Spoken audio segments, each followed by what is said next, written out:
Atiguivas, Julio Ramón Ribeiro. En el viejo Estadio Nacional José Díaz, ahora ampliado y modernizado, viví de niño y luego de muchacho horas inolvidables. Con mi hermano vimos desfilar por la grama pelada de la cancha a los más renombrados clubes del fútbol de Argentina, Brasil y Uruguay. Y también del Perú, hay que decirlo, pues entonces teníamos grandes jugadores y equipos que realizaron hazañas memorables. En las Olimpiadas de Berlín del 36, para poner un ejemplo, estuvimos a punto de campeonar luego de vencer a Austria por 4-2, pero a Hitler no le gustó la cosa.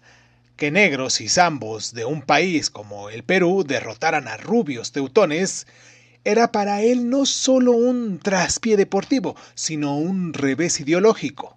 La FIFA, presionada por el Führer, ordenó que se anulara el partido alegando que la cancha tenía no sé cuántos metros de más y menos de largo. Nos retiramos de las Olimpiadas, con lo que salvamos nuestra dignidad, pero perdimos el campeonato.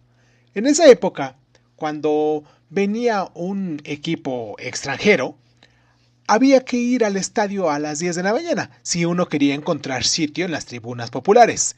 El partido fondo era a las 4 de la tarde, de modo que para que el público no se aburriera, se jugaban antes unos 10 o 12 partidos preliminares. Calichines, infantiles, juveniles, equipos de barrio o clubes de segunda y tercera división. Todo ello bajo un sol de plomo, pues las temporadas internacionales eran en pleno verano. Los espectadores tenían que ponerse viseras o fabricarse gorros con papel periódico, y la mayoría de ellos llevar su almuerzo en bolsas o paquetes, si no querían desfallecer de hambre a mitad de la tarde. Las tribunas se convertían así no solo en una galería atestada de hinchas, sino en un gran comedor público o picnic distribuido en las graderas. Y en un tráfico de vendedores ambulantes, pues siempre faltaba algo que comer o que beber o que fumar, y entonces entraba a tallar los mercanchifles que se deslizaban por las grandes gradas, ofreciendo empanadas, butifarras, articuchos, cigarros al menudeo y botellas de cerveza y gaseosa. Cuando el partido estaba que ardía, se deslizaban agachados, casi reptando, pues de lo contrario eran blanco de insultos y proyectiles. Si no, eran simplemente echados a empujones por encima de las cabezas de los espectadores hasta aterrizar al borde de la cancha. Un detalle para completar el ambiente de las tribunas populares de entonces, la de segunda, a la que íbamos mi hermano y yo, era de cemento hasta las 10 primeras gradas y de madera hasta la parte de más atrás. No había en ellas baños ni retretes. Después de horas de ver el fútbol y de beber, el público quería orinar. No quedaba más remedio que subir hasta la última grada y mear por encima de la baranda sobre el espacio de tierra situado entre las tribunas y las altas paredes que cercaban el estadio. ¿Quién en esos momentos se arriesgaría a caminar por ese lugar? Tenía asegurado su duchazo de orines. Pero lo más frecuente era que los meones no pudieran subir hasta la última grada porque había mucho público, porque ya no se aguantaban y entonces buscaban un orificio en las graderías de madera y adoptando posiciones grotescas metían su pito por ahí y se aliviaban entre las risas y bromas de los hinchas. En esta época no iban mujeres al estadio. El fútbol era cosa de machos. El grito surgió en medio del tenso silencio que reinaba durante el partido entre el Popular Club Nacional, Alianza Lima, y el visitante argentino de turno, el San Lorenzo de Almagro. Los negros de Alianza acababan de empatar a un gol con sus rivales cuando la voz resonó en lo alto de la tribuna de segunda. ¡Atigubas! Era la primera vez que escuchábamos ese grito. El público lo recibió con risotadas y el partido continuó. Cada vez más angustiosos, pues los argentinos amenazaban sin descanso el arco aliancista. Pero cada 5 o 10 minutos volvía a escucharse el grito. ¡Atigubas! Y el ambiente se relajaba. Pronto los argentinos concretaron su dominio. El corpulento Langara, centrodelantero vasco de San Lorenzo, marcó 3 goles seguidos, el último de ellos con un cañonazo desde 30 metros. Ya no había nada que hacer. Habíamos perdido. Dejamos las tribunas con el ramo entre las piernas justo cuando un último ¡Antiguos! Resonaba en el estadio y lograba apenas hacernos reír. A partir de entonces no hubo match internacional o de campeonato, en el que ese grito no se escuchara en el estadio, estuviese el partido aburrido o apasionante, fuésemos ganando o perdiendo, despertando siempre hilaridad en el público. ¿Quién lo lanzaba? Su autor era, al parecer, inibicuo. Alguien que estaba un día en una tribuna y luego en una diferente. Mi hermano y yo, a fuerza de ir al estadio, logramos localizar el origen del grito en la parte alta de la tribuna de segunda y a veces en la tribuna del Popular Norte. Pero no distinguíamos al sujeto que lo lanzaba. La voz era potente, ronca, una voz borracha o negroide. Pero el estadio estaba lleno de borrachos y negroides. ¿Qué significaba además esa palabra? Nadie lo sabía. Todos a quien preguntábamos en el estadio o fuera de él decían haberla escuchado, pero ignoraban su significado. Una tarde, al fin logramos ver al gritón y en circunstancias más bien sombrías. Fue durante un partido muy esperado en el cual el Campeonato Nacional Universitario de Deportes, del cual mi hermano y yo éramos hinchas furiosos, recibía al campeón brasileño Sao Paulo. Como el uniforme de ambos equipos era blanco, Universitario por cortesía con el visitante cambió el suyo por una camiseta verde, ver salir a nuestro equipo con una camiseta de otro color nos dio mala espina. Había de por medio además un duelo entre centrodelanteros. Leónidas, llamado el Diamante Negro brasileño, y Lolo Fernández, el cañonero peruano. Apenas sonó el silbato se escuchó un estruendoso ¡Atiguimos! Que puso a todos de buen humor. Y el buen humor aumentó cuando nuestro equipo abrió el marcador gracias al tiro libre de Lolo Fernández. El primer tiempo terminó a nuestra ventaja, pero al comenzar el segundo, el Diamante Negro se destapó. Era un negro de frente muy despejada, casi calvo y físicamente esmirriado, pero diabólicamente técnico, inteligente y mañoso. En apenas 20 minutos sus jugadas sembraron la confusión en nuestra defensa y el Sao Paulo anotó 5 goles seguidos. El último de estos fue como un detonador. El público pasó por encima de las alambradas e invadió la cancha.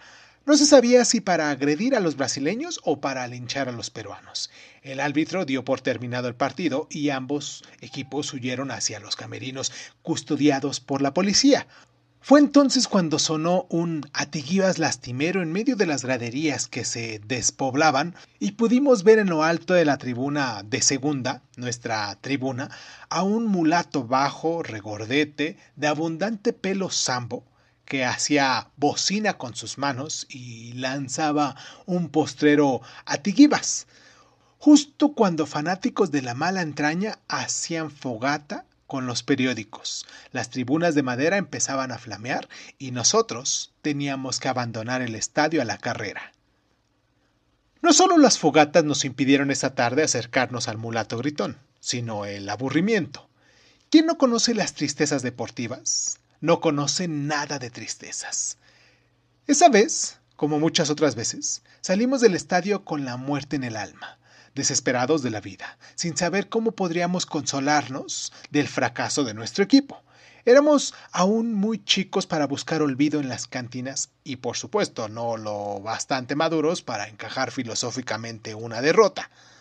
No nos quedaba otra cosa que sufrir durante días y semanas, hasta que el tiempo aplacara nuestro dolor o una victoria de nuestro equipo nos devolviera la alegría. Una victoria. Eso tardaría en venir, pero al fin la tuvimos e inolvidable, 1 o 2 años más tarde, cuando llegó a Lima precedido por inmensa fama del Racing Club de Buenos Aires. Acababa de ganar el campeonato argentino, habiéndose mantenido invicto en los últimos 20 partidos. En su plantel Todos eran estrellas, pero sus figuras más descollantes era el arquero Rodríguez, la defensa Salomón, 1,95 m por 100 kilos de pesos, y el alero izquierda Etza Suez. Universitario de Deportes, en cambio, había terminado tercero del torneo nacional y su célebre cañonero Lolo Fernández, nuestro ídolo, estaba lesionado y quedaría en el banco de los suplentes. El partido comenzó a las 4 de la tarde, precedido por un estruendoso ¡Atiguivas!, que resonó esta vez muy cerca de nosotros. El Racing era realmente una máquina de hacer goles. En apenas 10 minutos, su centro delantero Rubén Bravo, gracias a pases milimétricos de Etza Suez, perforó 2 veces la valla de nuestro equipo. La delantera del Universitario, conducida por el Flaco Espinosa, se estrellaba sin remedio contra el gigante Salomón. En el estadio reinaba un silencio pavoroso, y ni siquiera el Sambo Gritón, a quien ubicamos ahora pocas filas más arriba, se atrevió a lanzar su arenga. Al promediar el primer tiempo, el entrenador del Universitario decidió hacer entrar a Lolo en reemplazo del Flaco Espinosa.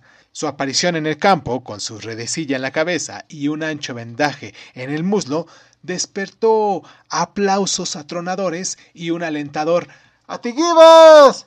Y entonces se produjo el milagro. Lolo Fernández marcó 5 goles, pero cada uno de ellos fue una obra de artes, un modelo de fuerza técnica, coraje y oportunismo. El primero fue un cañonazo de 15 metros, al empalmar a la carrera un centro a media altura que le envió al alero izquierdo. El segundo, una palomita, entre las piernas de Salomón, impulsado por la cabeza casi al ras del suelo. Un centro tiro de su hermano Lolín. El tercero fue simplemente un golpe de taco, de espalda al arco, aprovechando una bola que vacilaba en el área del castigo. En la segunda parte del encuentro, Racing de entrada marcó un gol, con lo que igualó 3-3 y sembró pánico en la hinchada. Los platenses se volcaron con ardor en el campo del Universitario, decididos a defender su prestigio de campeón argentino. Pero Lolo estaba en su tarde gloriosa, aprovechando un tiro de esquina, se elevó por encima del gigante Salomón y envió un cabezazo que rebotó delante del arco y penetró en la valla. Minutos más tarde, durante un nuevo contraataque, recibió un pase en el centro del campo, avanzó velozmente con el esférico y sin detenerse envió desde afuera del área un violento tiro rasante que venció la valla argentina por 5ª vez. El arquero Rodríguez, de pura rabia, se quitó la gorra y la arrojó al suelo. Fue un signo de claudicación. El Racing, desmoralizado, aceptaba su derrota. En los minutos finales se limitó a jugar a la charca para evitar un nuevo gol. El match terminó en medio de hurtas, cantos y chillidos de júbilo. Y entre estos, el infalible y sonoro ¡Atiguivas! Como esta vez el mulatón estaba a nuestro alcance, mi hermano y yo tratamos de abordarlo para compartir nuestra emoción y sonsacarle de paso el sentido de su enigmático grito. Pero una turba de hinchas borrachos que blandían botellas de cerveza lo rodearon y en ruidosos tumultos se perdieron por una de las oscuras escaleras que descendían hacia las puertas de salida. Seguimos yendo al viejo estadio durante años, más por costumbre que por pasión. Las derrotas nos hacían aún sufrir y los triunfos gozar, pero con menos intensidad que antes. Éramos ya mozos. Descubríamos el amor, el arte, la bohemia, la ambición, otros ámbitos donde invertir nuestros sueños y cobrar otra calidad de recompensa. Íbamos a la segunda en grupo. Tomábamos cerveza, llegábamos incluso a burlarnos piadosamente de nuestros ídolos, Lolo Fernández, entre otros, que se acercaban a la cuarentena y fallaban lamentablemente hasta los tiros de penal. Y el Atiguivas seguía resonando, con menos frecuencia que antes, es verdad, pero seguía resonando, despertando siempre la risa del público y nuestra curiosidad. Una especie de fatalidad impedía, sin embargo, que abordásemos la fuente del grito, el sambo borrachoso. A pesar de que lo tuvimos algunas veces tan cerca que pudimos ver su encrespada melena, su tosca nariz un poco torcida y su cutis más morado que negro, marcado por cráteres y protuberancias, como un racimo de uvas Borgoña muy manoseado.